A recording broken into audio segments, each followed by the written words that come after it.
3 वर्षातून एकदा हा अधिक मास या ठिकाणी येत आहे आणि या अधिक मासाला प्रत्यक्षात भगवंतानं म्हणजेच श्री हरी विष्णू देवानं स्वतःचं त्या ठिकाणी नाव दिले, ते म्हणजे पुरुषोत्तम मास. आणि भगवंतानं सांगितलंय की या पुरुषोत्तम मासामध्ये जो मनापासून भक्ती करील, जो मनापासून दान करील, त्याला मिळणारं फळ हे अक्षय असेल. या जन्मात तर मिळेलच, परंतु पुढच्या जन्मात सुद्धा ते फळ मिळतं बघा. म्हणजे अक्षय फलप्राप्ती हो. 1 रुपया दिला तर 10 रुपये तुम्हाला मिळणार. आणि अशा पवित्र असणाऱ्या या पुरुषोत्तम मासामध्ये दानाला फार महत्व आहे बघा.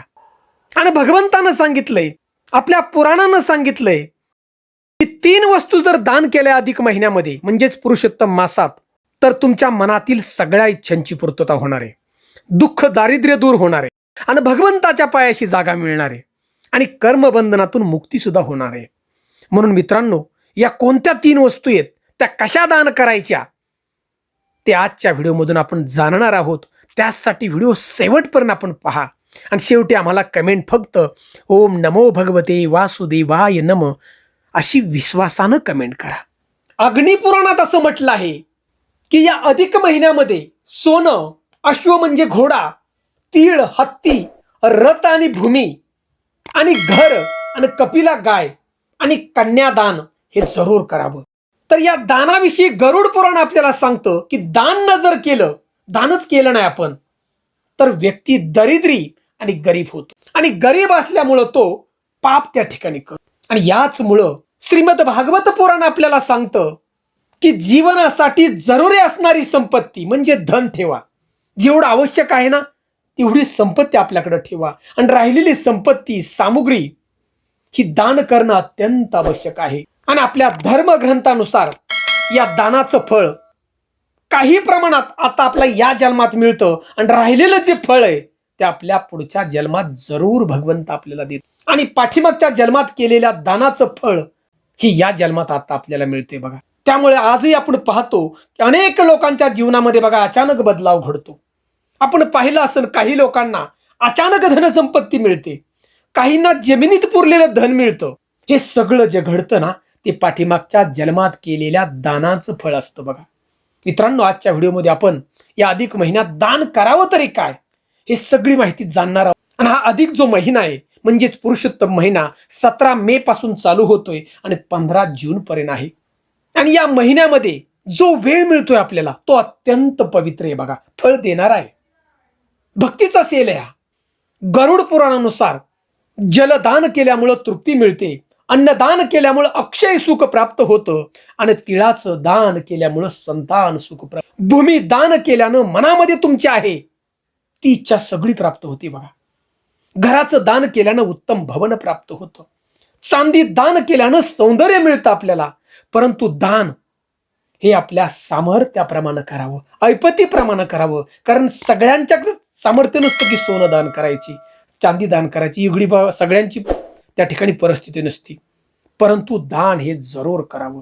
कारण भगवान विष्णू धर्म उत्तर पुराणाप्रमाणे अधिक महिन्यामध्ये दान केल्यानं जी वस्तू आपण दान करतो त्याच्या 10 पट आपल्याला बघा फळ त्याचं प्राप्त. की ज्याप्रमाणे आपण 1 रुपया जर दान केला तर 10 रुपये आपल्याला त्या ठिकाणी मिळतात, म्हणजे 10 पटीने फळ आपल्याला प्राप्त होतं. आज हा जो महिना आहे या महिन्यामध्ये आपल्या ऐपतीप्रमाणे बघा दान करावं. आणि ह्या व्हिडिओमध्ये आपण सहज उपलब्ध असणाऱ्या आपल्या ऐपतीच्या वस्तू काय आहेत ते आपण प्रथम जाणणार आहोत. आणि ह्या शास्त्रानुसार सगळ्या वस्तू आपण दान करायच्या.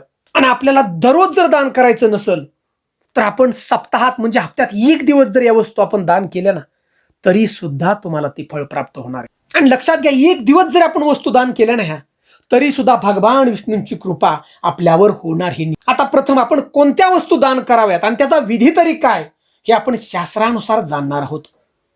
किंवा किती दान कराव्या त्या वस्तू. तर मित्रांनो, पौराणिक शास्त्रानुसार या पुरुषोत्तम महिन्यामध्ये 33 वस्तू दान कराव्यात. कोणतीही वस्तू 33च्या प्रमाणात दान करावी. आणि दान करताना भगवान विष्णूंचं नाव हे 33 वेळा आपण मनामध्ये बोलायचे बघा. आणि याचं फळ काय ते सुद्धा भगवंत सांगतायत की 33 वस्तू जर तुम्ही दान केल्या तर लक्ष्मीची प्राप्ती होते, म्हणजे धनाची प्राप्ती होते, पुत्र प्राप्ती होते, सुख समृद्धी वाढते आणि यश तुम्हाला प्राप्त होतं बघा. आणि भगवान विष्णूंची कृपा तुमच्या कुटुंबावरती अखंड राहते सदैव. आणि या पवित्र महिन्यामध्ये लक्षात घ्या, व्रत केल्यानं, पूजा केल्यानं, नामस्मरण केल्यानं, भगवद्गीता वाचल्यानं भगवान विष्णूंची कृपा तुमच्या परिवारावरती नक्की राहते. यामुळे या महिन्यामध्ये 33 वस्तू दान करण्याचं महत्व हे फार सांगितलेलं आहे.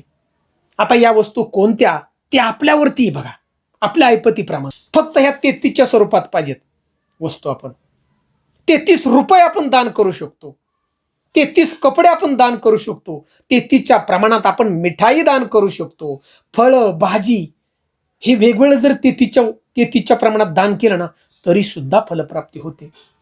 आता आपण ह्या सगळ्या गोष्टी बघा 33च्या प्रमाणात दररोज दान करू शकत नाही. काही करणारे करूही शकतात, परंतु सगळ्याची ऐपत नाही बघा दररोज दान करण्याची. परंतु महिन्यातून एकदा जरी 33 वस्तू दान केल्या तर सगळी फलप्राप्ती तुम्हाला होणार आहे. आणि ह्या वस्तू जी आहे धार्मिक स्थळी आपण ब्राह्मण ज्याला जरूरत आहे त्याला आपण या दान करायचं. आता आपण ह्या वस्तू दान करण्याचे काही नियम पाहणार.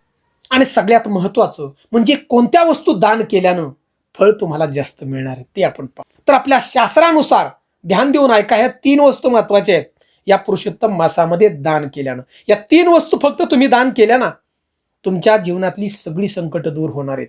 आणि शास्त्रानुसार 3 वस्तूचं दान हे पुरुषोत्तम महिन्यात फार जरुरीची बघा मित्रांनो. पहिली वस्तू तांबूल म्हणजेच पानाचं दान हे फार महत्वाचं आहे बघा. म्हणजे 33 स्वरूपात मध्ये तुम्ही गोड पानं आणायच्यात, 33 पानं दुकानातून तुम्ही बनवून आणले टपरीवरून तरी चालत्याल गोड पान, किंवा तुमच्या घरात जरी 33 विडे तुम्ही तयार केले तरी सुद्धा चालत्या.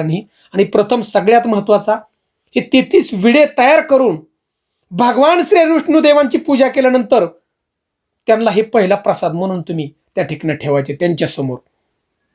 आणि याच्यानंतर ते तुम्ही ब्राह्मणाला किंवा पुजाऱ्याला हे 33 पानं दान करायच्यात बघा. याच्यामुळे तुम्हाला काय फळ मिळणार तर याच्यामुळे तुम्हाला ऐश्वर्य सुख प्राप्त होणार आहे. या अधिक महिन्यामध्ये हे 33 पानाचं विडे दान केल्यानंतर. आणि 33 वेळा भगवंताचं नामस्मरण करायचे. ध्यान देऊन ऐका आपण 33 वेळा. त्यावेळेला भगवंताची कृपा तुमच्यावर राहणार आहे. विश्वासानं दुमत करायचं नाही या ठिकाणी. आता अधिक महिन्यातलं दुसरं दान पहा, ध्यान देऊन आपण ऐका. दुसरं दान हे दीपदान आहे. आणि हे दान अत्यंत श्रेष्ठ त्या ठिकाणी मानलं जातं बघा. या अधिक महिन्यामध्ये दीपदान केल्यानं तीर्थयात्रेचं तुम्हाला फळ मिळते. अखंड या विश्वामध्ये ज्यावेळेला तीर्थयात्रा करतो आणि त्याचं फळ जे भगवंत देतात ते दीपदानानं तुम्हाला फळ मिळणार आहे फक्त बघा एका दिवसात. आता या अधिक महिन्यामध्ये तुम्ही व्रत करू शकला नाही, तीर्थयात्रा करू शकला नाही. आता सगळ्यात महत्वाचं म्हणजे 2 दिवस जरी तीर्थयात्रा करणं फार महत्वाचं आहे या महिन्यात. परंतु हे सगळं तुम्ही करू शकला नाही तर दीपदान करावं. याच्यामुळं काय होतं तर तुमच्या घरातली दरिद्रता नष्ट होते बघा. आणि सगळ्यात महत्वाचं जे कर्मबंधन आहे या कर्मबंधनातून तुमची मुक्तता होणार आहे दीपदानामुळं. दीपदान केल्यामुळं संकटातून बाहेर येण्याचा मार्ग म्हणजे अंधारातून बाहेर येण्याचा मार्ग तुम्हाला सुचणार आहे. तुम्ही संकटात आहात, आर्थिक संकट असो किंवा कुठलंही धन संकट असो, पैशाचा असो, नोकरीचा असो, सगळ्या संकटातून तुम्हाला मार्ग मिळेल. मित्रांनो शास्त्रानुसार दीपदान केल्यानं सर्व तीर्थांचं फळ प्राप्त होतं. त्यामुळे या महिन्यामध्ये दीपदानाला अतिशय महत्व आहे बघा. आता हे दीपदान करावं कुठं तर मित्रांनो दीपदान हे तुम्ही मंदिरात केलं तरी चालतंय, गोशाळा आहे त्या ठिकाणी केलं चालतंय, नदीचा किनारा तुम्हाला असेल, तुम्हाला जवळ असेल तरीच त्या ठिकाणी बघा दान करावं दीपदान. तलाव असेल. आता ह्या सगळ्या गोष्टी तुमच्या जवळ नसतील तर मित्रांनो लक्षात घ्या तुमच्या घराच्या बाहेर दीपदान केलं ना तरी चालतंय. परंतु हा दीप तुपापासून किंवा तिळापासून लावायचा हा दीप.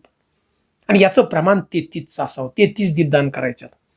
तुमच्या घराच्या समोर असणारी तुळस, तुळशीच्या समोर आजूबाजूला हे दीपदान तुम्हाला करायचे. आता 33 दिवे म्हणजे 33 दीपदान तुम्हाला दररोज नाही करायचं जमलं, दररोज एक लावला तरी चालेल तुमच्या घराच्या बाहेर. आणि हा अधिक महिना जोपर्यंत आहे 15 तारीखपर्यंत फक्त तोपर्यंत तुम्हाला 33 दीपदान पूर्ण करायच्यात. एक दिवस 1 लावा, 5 लावा, 7 लावा. फक्त या महिन्यामध्ये 33 दीपदान तुम्हाला पूर्ण करायचे. आणि याच्यापासून भगवंताची कृपा तुमच्या घरावरती राहणार आहे. ज्या संकटात तुम्ही आहात त्या संकटातून मार्ग तुम्हाला मिळेल. मित्रांनो सगळ्यात महत्वाचं आता हे तिसरं श्रेष्ठ दान आपण पाहतोय या पुरुषोत्तम महिन्यातलं, ती म्हणजे मालपोहा म्हणजेच आपण काय म्हणतो अनारसे. आता हे अनारसे गुळापासून घीपासून तयार करायचे. 33चं स्वरूपात 33च प्रमाण पाहिजे. चतुर्दशी, नवमी, अष्टमी या दिवशी आपण दान करायचे. परंतु दान करण्याच्या अगोदर हे 33 अनारसे भगवंताची पूजा करून, भगवान विष्णूंची पूजा करून भगवंताला पहिले दाखवायचे बघा. म्हणजे नैवेद्य त्या ठिकाणी 33चा दाखवायचा आहे आणि मग तुम्हाला हे 33 अनारसे दान करायचे मनापासून. अगदी तुमच्या जावयाला दिले तरी चालतील, गरजवंताला दिले तरी चालतील, विश्वासानं. आणि 33 वेळा भगवान श्री हरी विष्णुदेवांचं नामस्मरण करायचं. तर मित्रांनो, अधिक मास म्हणजे प्रत्यक्षात भगवान विष्णुदेव. भगवान विष्णूंनी त्यांचं नाव ठेवलंय पुरुषोत्तम मास. ज्याप्रमाणे सेल लागतो कमी पैशामध्ये जास्त माल मिळतो, त्याप्रमाणे कमी भक्ती आणि फळ जास्त असा हा महिना आहे हो. संधी आपल्याला जीवनामध्ये. म्हणून या महिन्यामध्ये अनारसे, दीपदान, तांबूलदान म्हणजे पान, हे 3 दान अवश्य करा. तुमच्या मनातील सगळ्या इच्छांची पूर्तता भगवंत स्वतः करतील, विश्वास ठेवा. आणि शेवटी आम्हाला कमेंट ओम नमो भगवते वासुदेवाय नम अशी कमेंट मात्र विश्वासानं आपण द्या. चॅनलवरती प्रथम असाल तर नक्की सबस्क्राईब करा. जय हिंद, जय महाराष्ट्र.